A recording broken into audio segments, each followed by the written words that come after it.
Welcome back to more FPL content. This will be the team selection for Gameweek 13, and there's a lot to discuss. I've only got one free transfer, but I'm prepared to take a -4 hit, just like I did last week, although it didn't go too well, as I'll show you in my Gameweek 12 performance review. And there's a lot more to discuss, and tune in for the deadline stream on Friday, as we do have a Friday deadline for the first time in a while, and there's going to be a lot more FPL and user fantasy content headed your way over the next couple of weeks, and we're closing in on 30,000 subscribers. The plan is to give memberships in some of the upcoming streams to celebrate and to hit that milestone in the process. Smash the like button and subscribe if you're new if you enjoy my content.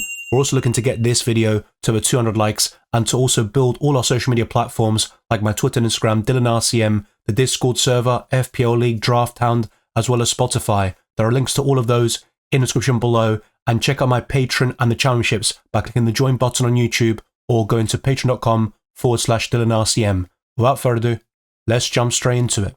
This might sound hard to believe, but this is only the second time I've got a return from my goalkeeper in FPL this season. The first came from Dean Henderson, and now David Raya has finally delivered a clean sheet. For the first time since Game Week 4, Arsenal have been on a terrible run in the Premier League, and they need to get back on track, and they did so against Nottingham Forest with a 3-0 scoreline, and they also followed that up with a 5-1 victory away from home against Sporting. David Raya made 8 saves, but he was very comfortable. A lot of these were long-range efforts. He did make 4 saves inside the box, but I think Arsenal limited Sporting to very small chances, and if they can go on this sort of run and form as they showed towards the end of last season and in the first half of the previous campaign, then I think Arsenal could really compete until the very end, even for the Premier League title, and this is the Arsenal are kind of accustomed to in recent seasons. That's why David Raya is one of the best goalkeepers in FPL, but you can find better value in the likes of Bruggen, Sanchez, and Onana. One of the biggest mistakes I made during the deadline stream was making a late substitution. I took off Mykolenko for Rico Lewis, and I lost out on 6 points in the process. Manchester City lost 4-0 against Tottenham Hotspur, and Lewis was definitely there to be targeted. And against Feyenoord in midweek, Manchester City were 3-0 up and somehow fumbled that lead and drew 3-3 at the end. They became the first team in Champions League history to have a 3-0 scoreline by the 75th minute and to end up not winning the game. So things are certainly not right with the citizens. That's 6 matches without a win, and up next is Liverpool away. So it's going from bad to worse. It's very hard to see Man City getting out of this run at the moment, but they are still one of the best teams in Europe on their day, and they've got one of the greatest managers of all time. If anybody can find a solution, it will be Pep Guardiola, but I think Liverpool is probably a bit too soon. If this game was in a few months' time, maybe, or in a few weeks, then maybe City would be in a better position to tackle this challenge. It's very difficult to see them getting out of there with any sort of pride or possibly any optimism for their Premier League title hopes. My second defender in Game Week 12 was Gabriel, who is now yellow flagged. He came off injured against Sporting. He felt some discomfort, but we don't know too much about the injury. I personally think Gabriel will be available, but if he isn't, this could be another concern for me because my defensive line is quite weak already, and without Gabriel, who's definitely the best defender I've got on offer, I will need to make a few changes, possibly in Game Week 13, and this could force me to take a -4 hit in a position which you really don't want to take hits for, at least not for immediate results. You'd probably have to wait a long time for that to really pay dividends, but Gabriel kept a clean sheet, got 6 points. It was Saliba who outshone him in FPL in Game Week 12, as he got a bonus point, but 6 points is still very decent, especially with this Arsenal defensive double up, because the rest of my defensive line was awful. I also started Ait-Nouri, who conceded to Fulham as expected, and Wolves won 4-1, which was a surprising scoreline, but unfortunately, Ait-Nouri wasn't involved, and on my bench, I had Mykolenko and Van den Berg in that 0-0 draw between Brentford and Everton. Only one man carried my midfield this week, and that was Mohamed Salah, who got 13 points against Southampton. It was looking ropey for the Reds at some stage, with Southampton taking the lead, but Salah came up clutch towards the very end of the game, and he did miss a penalty midweek against Real Madrid, but that was another huge victory for Liverpool, winning 2-0. They topped the Champions League and Premier League groups with some relative ease, and it's looking very difficult to stop them right now. I think with Salah, he's always incredible in the first half of the season, but there is a drop-off in the second half during the run-in, and we could see this happen once again, but Liverpool can still find solutions in other areas because they're a very solid all-round team. They defend very well in most matches. Konate did come off with a slight injury problem, at least towards the very end of the game. It seems like he was suffering with some pain, so that's definitely something to monitor. He's also 1 yellow card away from suspension in the Premier League, but he's a very good FPL asset for sure. You've also got Virgil van Dijk, Trent Alexander-Arnold once he's ready to start games, and that could be in Game Week 13 against Man City, especially with Conor Bradley suffering a hamstring problem. But Salah is by far the best Liverpool asset, and even in FPL, he's almost close to essential at this moment in time. My second option in the midfield is Semenyo. He got booked though, and that's his 5th yellow card of the season, so he is now suspended for Game Week 13 against Wolves away. I think he's sellable in this period, and even a couple of weeks ago, back in Game Week 7 or 8, I did suggest selling Semenyo, but he has some great fixtures long term. You could definitely make a case for holding him. You put him third on your bench this week, and then put him back into the starting 11 against Tottenham at home, and then Bournemouth have a good run of fixtures where they could really get some good results, and Semenyo could get some huge FPL returns. But he has been very frustrating for me since I bought him on the Game Week 6 wildcard, and the yellow card was always coming. It was just a matter of when, and it's already happened, and that's another blank whilst he's in my starting 11. But if we look at the rest of the midfield, it was even more blanks with the likes of Cole Palmer against Leicester City. He had a pretty much imminent goal blocked by his own teammate Madueke, which was very frustrating. The early kickoff curse really struck with Cole Palmer, but not Nicholas Jackson, who stole the show with a goal and an FPL assist. I still back Cole Palmer to do well in the long term, but that's 4 blanks out of the last 5 Premier League matches, which is definitely not good enough for his price tag. Also in Mbumo, he's been very anonymous in recent weeks. I think in the last 3 matches, he's got 0 goals, 0 big chances, and 0 big chances created, but he still has a great home record, and you do not sell him against Leicester City at home. I think afterwards, you can definitely make a case for selling all your Brentford assets, and that would include Mbumo, but I'd also argue that some of these fixtures are quite decent for attackers like Wissa and Mbumo, facing Aston Villa and Newcastle, who have been up and down, especially Aston Villa, in recent weeks. And finally, to conclude this very underperforming midfield, was Bruno Fernandes, one of my transfers in for a -4 hit. If I just bought Saka for Phil Foden, I would have been multiple points up, but in the end, I went for that 50-50 call, and it didn't go out in the way I wanted. But there is that Everton at home fixture in Game Week 13, and I'm very confident that Man United will get their first victory under Ruben Amorim. My second transfer, which resulted in a -4 hit, was Isak, and I sold Dominic Solanke, so I lost out on multiple points, as you can tell, by taking the -4 hit, selling Solanke for Isak, and not buying Saka for Phil Foden. That would have been for free. So those kind of decisions did cost me a lot of points in the short term, but Fernandes and Isak can still perform very well over the next couple of weeks, and I'd still recommend both of them on the wildcard. Be sure to check that podcast out. The same goes for the transfer tips for some of the best differentials, budget players, and options in each position, so you're well prepared for Game Week 13 and beyond. My second forward, though, was a certain Cunha, who definitely saved me this week. If it wasn't for him, I would have had a red arrow, because he got 16 points, courtesy of a brace and an assist in that 4-1 victory over Fulham. Some of the goals he scored was outstanding, and throughout the season, he's been extremely consistent for Wolves and a shining light in the otherwise dismal season. But they are getting back on track with 2 consecutive victories, and at the heart of those results is Cunha,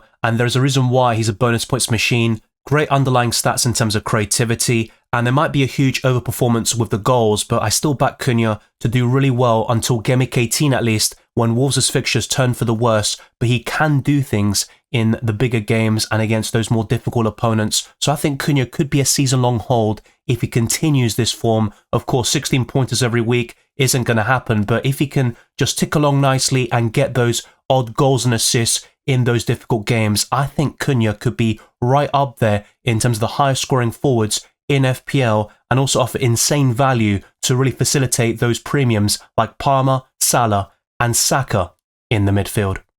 Unlike UCL Fantasy, I got the captain spot on in Game Week 12 by going for Salah. The only player to outscore him in my 50-man squad was Matheus Cunha, so I'm very happy with that captaincy result. I got 62 points for the game week with the -4 hit being taken into account, and my rank rose from 650k to 572,000, but I still have a few gripes like benching Mikalenko for Rico Lewis during the deadline stream and not buying Saka for Foden, which would have saved me a -4 hit and gave me many points in the process. But let's discuss my Game Week 13 team selection with only 1 free transfer, and I'm also very open to taking another hit.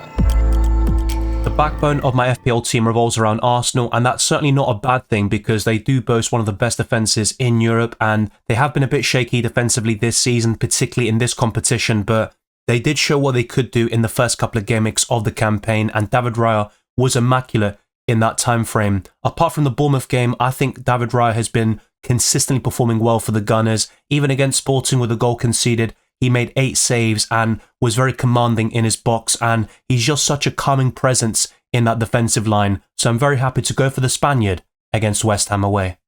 I'm the first person to admit that my defensive line doesn't look strong. I've got Aït-Nouri against Bournemouth at home, which looks fairly decent, especially with Semenyo suspended and Wolves' recent form, but I don't back them to keep clean sheets. Aït-Nouri is a pick for the attacking returns, and if he can't get those, then he won't offer too much value, in my opinion, but maybe Wolves can keep a few clean sheets in the next couple of game weeks until their fixtures turn for the worse around game week 19. But in the meantime, I'm happy to start Aït-Nouri more often than not. But if I had a stronger defensive line, I think Aït-Nouri could drop to the bench from time to time. My second option is Gabriel. I think he'll be available against West Ham, but I'm still going to be very, very cautious about this, and I'm prepared to take a hit or make a transfer in this position just in case Gabriel isn't available. But I'm very confident they will make it for that trip against the Hammers, who got that very crucial victory against Newcastle on Monday night. And it won't be an easy game for the Gunners. The last time out, it was a 6-0 victory for Arsenal.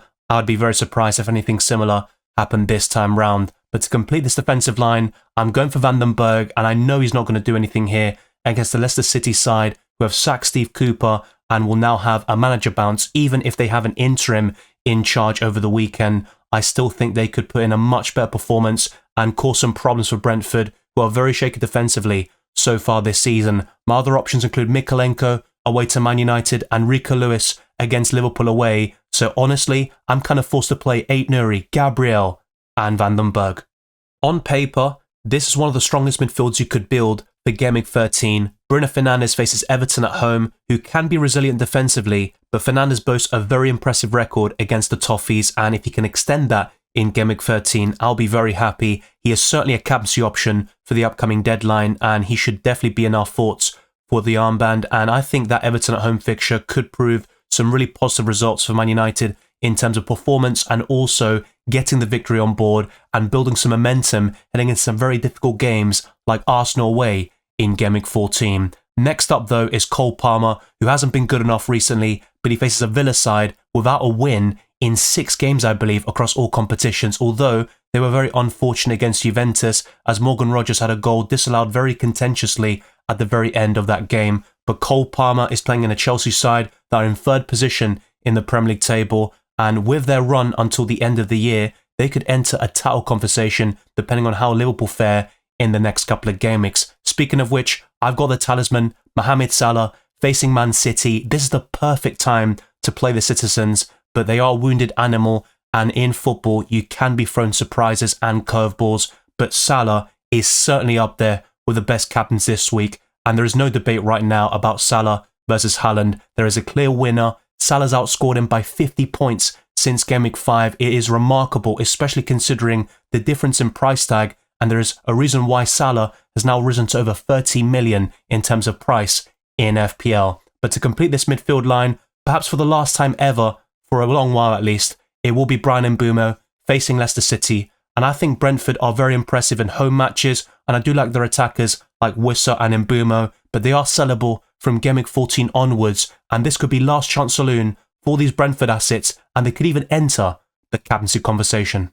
I'm fairly satisfied with my front three, but I am missing Brighton assets against Southampton at home. That is my key concern. I think those on the wild card could go for Verbruggen in goal, Van Heckel, Veltman in the defensive line, and Lewis Dunk is now available, so that's another option to bolster the Seagulls' defence. And then in the midfield, you've got Mitoma as a nice differential, and up front, Danny Welbeck, the consistency and his returns have been very impressive, and of course, Joao Pedro with that high ceiling. I am considering switching Isak to Joao Pedro, which might seem very short-term and knee-jerky, but the reason why I do that is because it gives me enough money to buy Saka whilst not disposing Salah or Cole Palmer, and maybe I can find a way to keep Bruno Fernandes as well, and it would be Mbeumo making way for Bukayo Saka. So I've got some big decisions to make. Isak doesn't have a tremendous record against Crystal Palace. In fact, he has never scored against the Eagles, I believe, and then it's Liverpool at home afterwards, but then you've got some good fixtures for Newcastle. Is it worth maybe selling Isak to Joao Pedro for now? Ultimately, it would be Chris Wood that I want to sell, and that would be in Game Week 14, of course, because selling him this week would be very poor in terms of timing. Speaking of which, though, I've got a certain Matheus Cunha. There is no issues with him whatsoever. I'm not even going to entertain any sales or anything like that. He is a buy at this moment in time, and I did discuss him as early as Game Week 8 and 9 as one of the best forwards in FPL, and he has delivered big time, and he has exceeded my expectations in the process. It is Bournemouth at home next. He might blank in this game. I think it's a good fixture, but Cunha's been so consistent, you could afford him to maybe slack in a game or two, but hopefully he continues this form because he could really propel Wolves up the league table and also be one of the highest scoring forwards in FPL. But to complete this forward line is the reliable Chris Wood, who has been off it in recent weeks, and he was benched against Arsenal. But as discussed in my recent podcast, I think there are two reasons for that. He had large travel distances over the international break playing for New Zealand, and Awani has a great record against Arsenal. He scored in the previous 3 meetings against the Gunners, so it made sense why Chris Wood was benched here. He is now going to be fully refreshed with that cameo against the Gunners, and now we can start against Ipswich Town and cause some damage, perhaps for the last time in quite a while, because Nottingham Forest are bottom of the FDR until Game Week 18. But not everything is based on fixtures, and I'm still fairly happy with this starting 11. My bench is very weak for Game Week 13 though, and there are also a few players missing, like Joao Pedro and Saka. I don't think the bench warrants too much of a mention because of how poor it is. I've got Valdimarsson, Mikalenko, Lewis, and the suspended Semenyo. So it's all about the captaincy this week. I don't think I've got any benching dilemmas, and hopefully I haven't really jinxed it because last week I made a mare by benching Mikalenko for Rico Lewis when I pretty much had the Evertonian in my squad over the entire international break. But in terms of the captaincy, I'm looking at Mohamed Salah at this moment in time. His form is simply too good despite the penalty miss against Real Madrid, and Bruno Fernandes takes the vice-captaincy, but Cole Palmer, Cunha and Mbeumo are also in the captaincy conversation, even Chris Wood against Ipswich Town. I'm not considering Isak, and maybe that means he's going to do really well against the Eagles, so he's not a bad option, and I certainly wouldn't captain one of my defenders or goalkeepers, so it really comes down to the big two of Salah or Palmer, and then one of my other midfielders, or perhaps Chris Wood. I think that's where I'm kind of leaning towards, but Cunha has the best form of any of my attackers, with the exception of Mohamed Salah. Let me know your thoughts down in the comment section below. If I bought Joao Pedro in the end for Isak, he might even take the armband actually. I think Joao Pedro or Welbeck could be the best captains in Game Week 13, but Salah has an even higher ceiling than both of them, especially Danny Welbeck, who is more of a 5 to 9 pointer type of guy. Joao Pedro has the ability to get 12 plus points, as he showed against Bournemouth, but there are so many different choices in FPL this season, and in Game Week 13, the captaincy is wide open.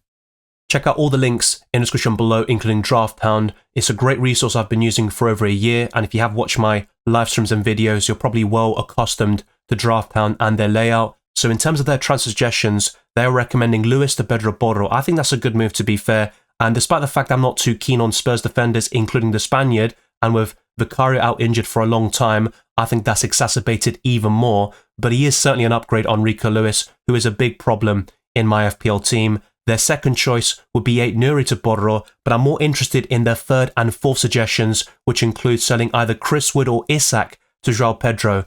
I think long-term the best move would be to sell Chris Wood and keep Isak, but I'm also thinking about the Saka funds to maybe replace Bruno Fernandes or Mbeumo to then buy the Arsenal talisman, and I do think this week it'd be best to sell Isak, but if I'd made this move in Game Week 14, then I think Isak is definitely worth holding on to, and I can find another way to make those funds available to buy Bukayo Saka. Those are my two main priorities in terms of future transfers. Joao Pedro and Saka, they are two of the best players in their respective positions, and Saka's consistency is far too good. I've made a few mistakes this season regarding him in terms of selling him at the wrong time and also not buying him when I should have, but I think I'll buy Saka back eventually. It's just a matter of timing. And in terms of Drafthound's recommendation for my starting 11 and also the captaincy, this is what they've gone for. So Matheus Cunha gets the vice-captaincy according to their algorithm. They've gone for Raya in goal, the same back three, the same midfield four, and essentially the same starting 11